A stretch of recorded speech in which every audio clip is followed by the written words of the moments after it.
इनके इनके नजरिए में नफरत है, इनके नजरिए में नफरत है। ये नफरत की सियासत करते हैं, लेकिन नफरत की सियासत के खरीदार अब कम होते जा रहे हैं।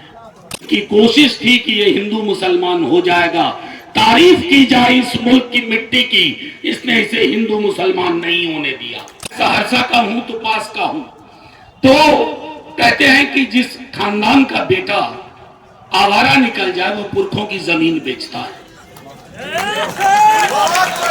शराब पीता है, पुरखों की जमीन बेचता है।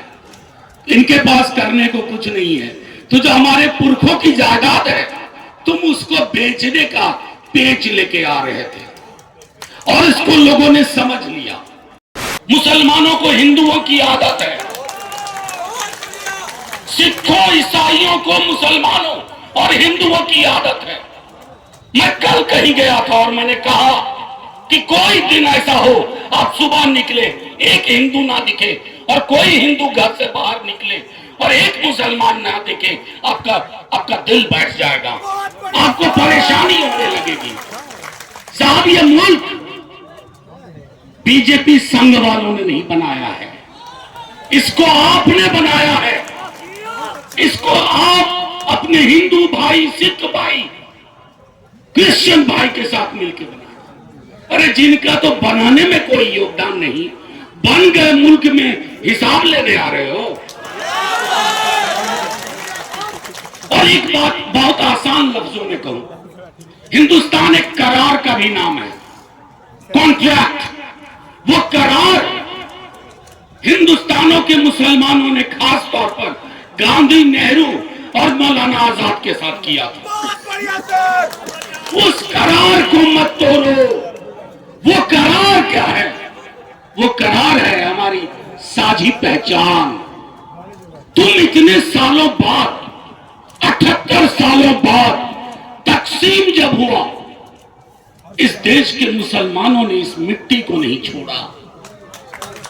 मैं बार बार कहता हूं, सदन में भी कहा, इस मिट्टी पे मुसलमानों, हिंदुओं, सिखों, ईसाइयों का कर्ज है, और इस मिट्टी का कर्ज है हिंदुओं, मुसलमानों, सिखों, ईसाइयों पर। हमारे अपने कर्ज है हमारी मिट्टी के साथ। तुम सूदखोर बनिए की तरह मत आओ।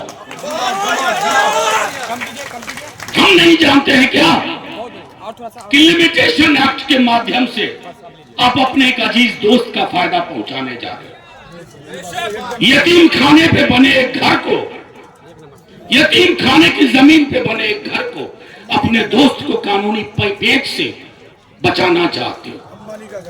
मैं सिर्फ इतना आप लोगों से फिर के एक बार कहूंगा, इस देश का ये लड़ाई, हमारे कई साथी कह चुके हैं, ये लड़ाई एक दिन की नहीं है।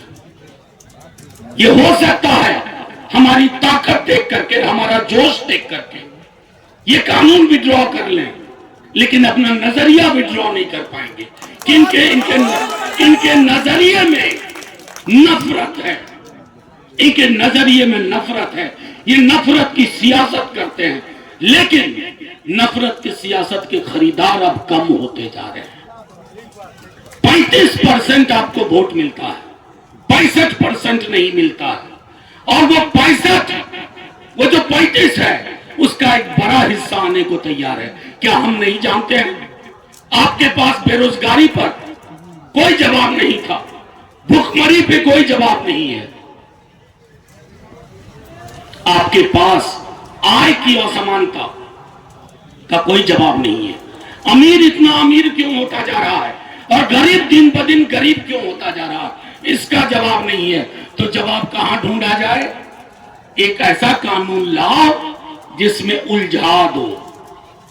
मैं यकीन के साथ कहता हूं कि इनकी कोशिश थी कि ये हिंदू मुसलमान हो जाएगा, तारीफ की जाए इस मुल्क की मिट्टी की, इसने इसे हिंदू मुसलमान नहीं होने दिया और कभी नहीं होने देंगे, कभी नहीं होने देंगे। हमारे कई साथियों ने कहा, सदन में जो वोट है, दोनों सदनों में मुसलमानों के साथ हिंदू, सिख, ईसाई कांधे से कांधा मिला करके, क्योंकि हम हकीकत जानते हैं। हकीकत यह है कि एक सरकार जो हर मोर्चे पे फेल कर रही है, वो सरकार, जैसे अपने यहां एक कहावत है, मैं सहरसा का हूं तो पास का हूं, तो कहते हैं कि जिस खानदान का बेटा आवारा निकल जाए वो पुरखों की जमीन बेचता है, शराब पीता है, पुरखों की जमीन बेचता है, इनके पास करने को कुछ नहीं है। तो जो हमारे पुरखों की जायदाद है, तुम उसको बेचने का पेच लेके आ रहे थे और इसको लोगों ने समझ लिया। दूसरी चीज जो हम सबको ध्यान में रखनी है, कई साथियों ने कहा कानूनी लड़ाई है, अभी 3-4 मसलों पे ही हमें रिलीफ मिला, सिर्फ 3-4 मुद्दों पे, लेकिन इसमें 40 सेक्शन सब सेक्शन क्लॉज ऐसे हैं जिस पर क्लैरिटी की आवश्यकता है। सरकार के पास पार्लियामेंट के अंदर कोई जवाब नहीं था। हमारे एक मुजाहिद साहब ने बहुत तफसील से कहा, इतना जवाब नहीं था कि मैंने एक हंसते हुए एक बात कही थी, आपके सामने भी रख रहा हूं। हम सब ने ईदगाह कहानी प्रेमचंद की पढ़ी, उसमें हामिद चिमटा खरीदता है अपनी दादी अमीना के लिए, जिनकी उंगलियां जल जाती थी रोटी सेकने में, चूल्हे का जमाना था। तो मैंने बीजेपी के सदस्यों से पूछा कि भाई आप में से कोई मुझे बता दो कि हामिद ने चिमटा किस दुकानदार से खरीदा। हामिद ने चिमटा हरखुद्दीन से खरीदा या हरिंदर से खरीदा तो नहीं मालूम। अरे ये देश है, हामिद चिमटा खरीदते हुए दुकानदार का नाम नहीं देखता है और तुम दुकानदार का नाम बताना चाहते हो कि हिंदू है तो यहां से खरीदो, मुसलमान है तो यहां से खरीदो। मैं तो किशनगंज की मिट्टी को देख रहा हूं, फर्क करना मुश्किल है कौन हिंदू कौन मुसलमान। इस मिट्टी की आन बान शान, मैं बार बार एक बात दोहरा रहा हूं, यह लड़ाई एक दिन की नहीं है। मैं सियासी तकरीर नहीं करना चाहता, मैं ये नहीं कहना चाहता कि हमने ये पहले किया हमने ये बाद में किया, कोई नहीं। जब तूफान आता है ना तो पसमानदा घर पसमानदा नहीं दिखता है। ये तूफान का वक्त है, वो पॉलिटिकल पार्टी का झंडा नहीं देखेगा। तूफान के वक्त में एक ही रास्ता है, हाथ पकड़ो हाथ मिलाओ, हाथ पकड़ो हाथ मिलाओ और फिर लड़ाई को आगे ले चलेंगे।